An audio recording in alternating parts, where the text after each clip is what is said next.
Russian President Vladimir Putin has warned the West that attempts to isolate Moscow will fail, citing the success of the Soviet space program as evidence Russia can achieve spectacular leaps forward in tough conditions. Key points.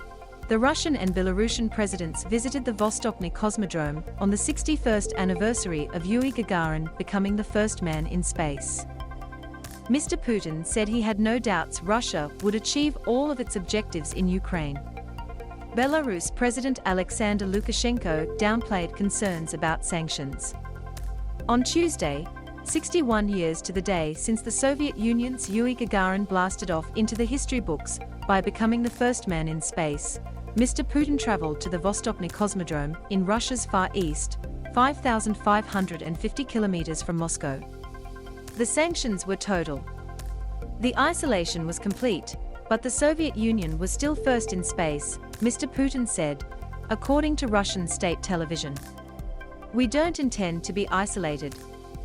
It is impossible to severely isolate anyone in the modern world, especially such a vast country as Russia. Russia's Cold War space successes, such as Gagarin's flight and the 1957 launch of Sputnik 1, the first artificial satellite launched from Earth, have a particular pertinence for Russia. Both events shocked the United States. The launch of Sputnik 1 prompted the United States to create NASA in a bid to catch up with Moscow. Invasion's goals absolutely clear and noble. Mr. Putin said the special military operation in Ukraine was necessary because the United States was using Ukraine to threaten Russia, including via the NATO military alliance, and that Moscow had to defend Russian-speaking people in Ukraine from persecution.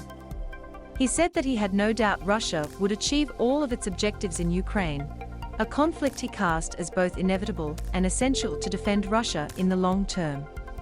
Its goals are absolutely clear and noble, Mr. Putin said. It's clear that we didn't have a choice. It was the right decision. Lukashenko downplays sanctions. Ukrainian forces have mounted stiff resistance, and the West has imposed sweeping sanctions on Russia in an effort to force it to withdraw its forces. Russia's economy is on track to contract by more than 10% in 2022, the biggest fall in gross domestic product since the years following the 1991 fall of the Soviet Union, former Finance Minister Alexei Kudrin said on Tuesday. Mr. Putin toured the spaceport in Russia's Far East with Belarusian President Aleksandr Lukashenko. Why on earth are we getting so worried about these sanctions? Mr. Lukashenko asked, according to Russian state television. Mr. Lukashenko, who has a track record of sometimes saying things that appear to jar with his closest allies' stated positions on a range of issues, has insisted that Belarus must be involved in negotiations to resolve the conflict in Ukraine. He has said that Belarus had been unfairly labeled an accomplice of the aggressor.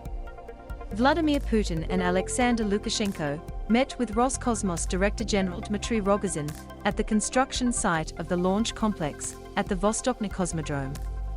Lunar probe launch to proceed. During the visit, Mr. Putin said Russia would continue with plans to launch a lunar probe, called Luna 25, to the moon in the third quarter of this year, and deepen cooperation with Belarus on space infrastructure and technology. He said Russia would develop a new generation transport spaceship and technologies for nuclear energy in space. Russia would work with Belarus on infrastructure that guaranteed the country's independent access to space, Mr. Putin said, adding that he had asked Russia's space agency, Roscosmos, to train a Belarusian for flight on a Russian spacecraft. M to mute, left and right arrows to seek, up and down arrows for volume. Watch 3 minutes 5 seconds 3 minutes and 5 seconds how Russia can overpower Ukraine, and why NATO won't stop them.